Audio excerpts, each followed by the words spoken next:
Program studi manajemen adalah suatu bidang akademik yang fokus pada pengajaran dan penerapan konsep-konsep manajemen dalam organisasi dan bisnis. Karir untuk lulusan prodi manajemen sangat beragam dan dapat ditemukan di berbagai sektor dan industri. Contohnya adalah manajer, konsultan manajemen, pengusaha, analisis bisnis, pengembang bisnis, dan lain-lain.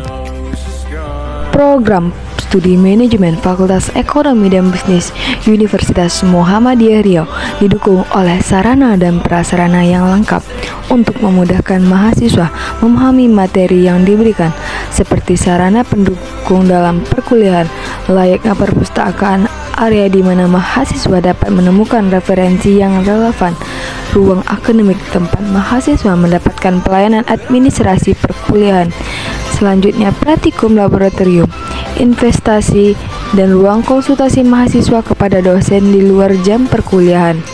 Adapun organisasi himpunan mahasiswa program studi manajemen yang aktif dalam mengembangkan karakter mahasiswa seperti kepemimpinan, tanggung jawab, berjiwa tangguh, dan program studi manajemen hadir untuk menghasilkan lulusan yang berkarakter, berakhlak mulia, kreatif, inovatif, bertanggung jawab, dan memiliki kompetensi di bidang manajemen, sehingga memberikan yang terbaik bagi penerus bangsa yang mampu mengelola dan menjadi sosok entrepreneur guna menjadi manfaat untuk alam semesta. Program studi manajemen memiliki 4 konsentrasi, yaitu manajemen sumber daya manusia, manajemen keuangan, manajemen pemasaran dan wirausaha, manajemen operasional. Harapan untuk prodi manajemen adalah bahwa lulusan akan menjadi individu yang memiliki pemahaman yang baik tentang prinsip-prinsip manajemen dan keterampilan yang dapat diterapkan dalam lingkungan bisnis yang dinamis.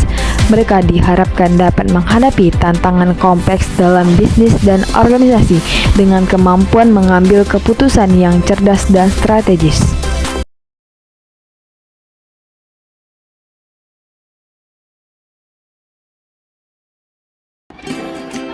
Apa itu pengertian teknologi informasi? Teknologi informasi adalah suatu teknologi yang berhubungan dengan data yang menyajikan informasi dan penyampaian informasi data atau informasi yang ke dalam batas-batas ruang dan waktu. Nah, kenapa sih penting sekali untuk teknologi informasi ini? Karena dapat mempercepat proses komunikasi sebagai alat pembelajaran, menghemat biaya dan juga untuk meningkatkan produktivitas selama bekerja. Nah, kenapa juga penting sekali tentang sistem informasi?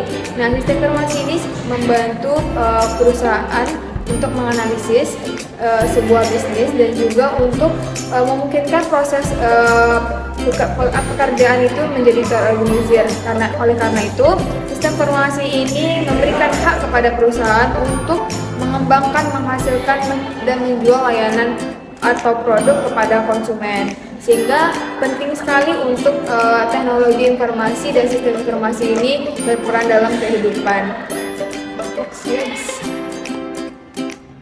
Baiklah, saya akan menjelaskan tentang materi selanjutnya mengenai perangkat komputer.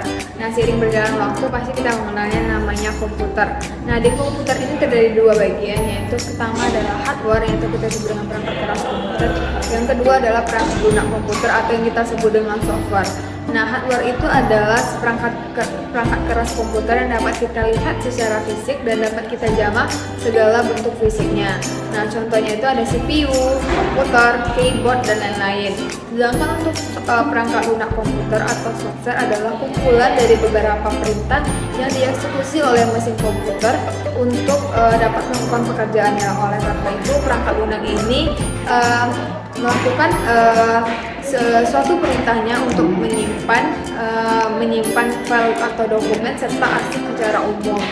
Nah, contoh dari perangkat software ini terdiri dari 3, yaitu sistem informasi, programming, dan juga aplikasi perangkat lunak komputer. Nah, contohnya itu seperti Microsoft Excel, PowerPoint, Word yang biasa kita gunakan untuk mempermudah pengguna komputer. Nah, Selanjutnya materinya itu mengenai tentang perangkat komputer. Perangkat komputer, karena kita sering berjalan waktu, pasti kita mengenal yang namanya komputer. Nah, di komputer ini terdiri dari dua bagian, yaitu perangkat keras komputer, atau kita sebut dengan hardware, dan perangkat guna komputer, atau kita sebut dengan software. Nah, apa sih itu hardware? Hardware adalah perangkat keras yang dapat kita lihat secara fisik dan dapat kita jamah bentuk fisiknya. Nah, sedangkan untuk hardware ini contohnya itu seperti CPU, komputer, keyboard, dan lain-lain. Definition language, data manipulation language, data dictionary, atau kampus data. Model data menerangkan bagaimana cara data disusun secara konsep. Sedangkan data definition language atau DDL menerangkan tipe informasi yang ada di dalam database dan bagaimana informasi-informasi tersebut disusun.